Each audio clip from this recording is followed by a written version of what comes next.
Shalom keluarga damai, syukur kepada Tuhan untuk hari baru ini dan kembali kita berjumpa dalam Samas edisi 3 Maret 2023. Mari kita siapkan hati dengan berdoa.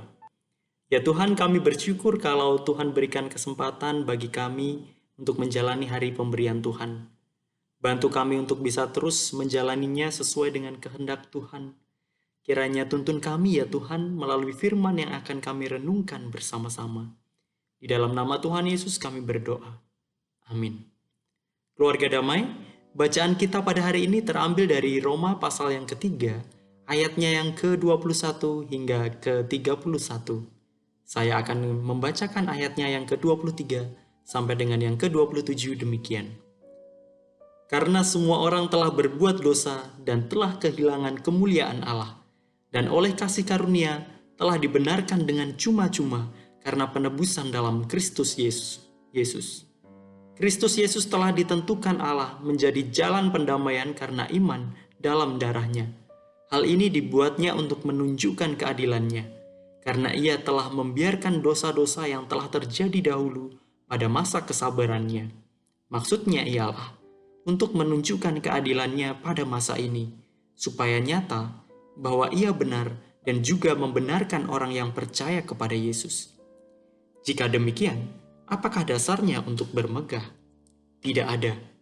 Berdasarkan apa? Berdasarkan perbuatan? Tidak. Melainkan berdasarkan iman. Demikian pembacaan firman kita. Keluarga damai, belakangan ini sedang ramai pemberitaan tentang penganiayaan seorang anak pegawai Dirjen Pajak kepada seorang anak pengurus ormas.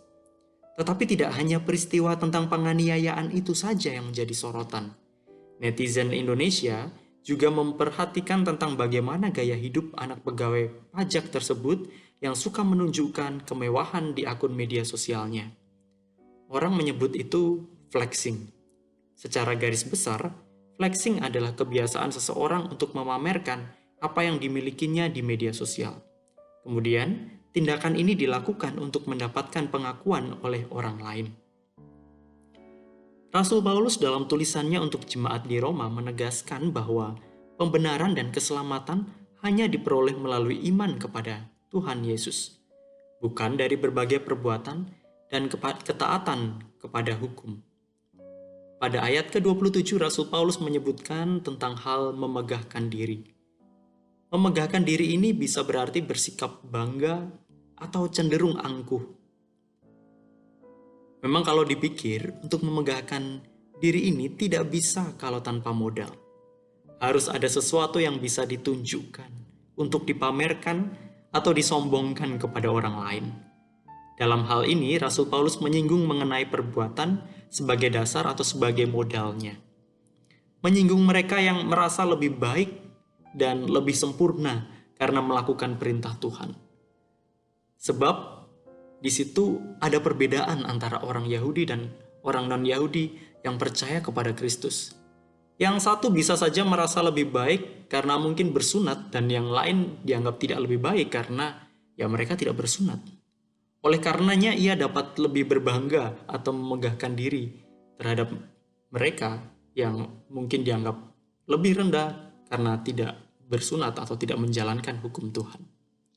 Tuhan Yesus juga pernah menyinggung ketika Tuhan Yesus menyampaikan perumpamaan kepada para muridnya tentang seorang Farisi dan seorang pemungut cukai yang bersama-sama pergi ke bait Allah untuk berdoa. Orang Farisi itu berdiri dan berdoa dalam hatinya demikian. Ya Allah, aku mengucap syukur kepadamu karena aku tidak sama seperti semua orang lain. Bukan perampok, bukan orang lalim, bukan pezina, dan bukan juga seperti pemungut cukai ini. Aku berpuasa 2 kali seminggu. Aku memberikan 1/10 dari segala penghasilanku. Sedangkan si pemungut cukai yang tadi juga bersama-sama datang, ia berdiri jauh-jauh. Bahkan ia tidak berani menengadah ke langit. Ia memukul diri dan berkata, Ya Allah, kasihanilah aku orang berdosa ini. Tuhan Yesus mengatakan dalam cerita tersebut bahwa si pemungut cukai itulah yang kemudian dibenarkan oleh Allah. Nah, selain menimbulkan perpecahan, bermegahan ini sebenarnya juga sangat berbahaya. Karena ternyata bermegah diri itu tidak hanya bisa ditunjukkan kepada sesama manusia.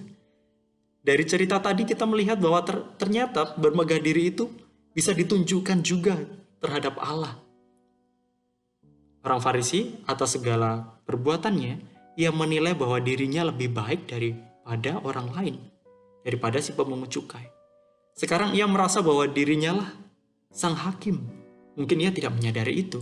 Padahal semestinya Tuhan sajalah sang hakim yang sejati, yang menilai siapa yang lebih baik dan lebih benar. Yang melihat tidak hanya dari apa yang dilihat oleh mata, tapi juga jauh ke dalam hati. Keluarga damai, di zaman sekarang pun orang bisa berlomba-lomba untuk memamerkan harta kekayaannya dan bermegah diri. Ya meskipun mungkin itu milik orang tuanya atau mungkin pemberian dari seseorang, tapi tetap bisa untuk dipamerkan dan ditunjukkan oleh orang lain. Ada banyak kasus juga orang-orang yang ingin terlihat kaya, flexing, ia membagikan foto kehidupan mewah, tapi di belakangnya sebenarnya dia juga dikejar-kejar oleh debt collector. Hutangnya banyak. Nah, orang tidak peduli dengan itu, tapi mereka ingin dinilai kaya, dinilai baik oleh orang lain. Nah, orang bisa juga berlomba-lomba untuk berbuat baik. Jika itu bisa jadi modal supaya dibenarkan oleh Allah. Tapi apakah kebaikan yang dilakukan itu benar-benar murni? Nah, Allah yang menilai. Rasul Paulus menekankan bahwa kita dibenarkan karena iman, bukan karena perbuatan semata.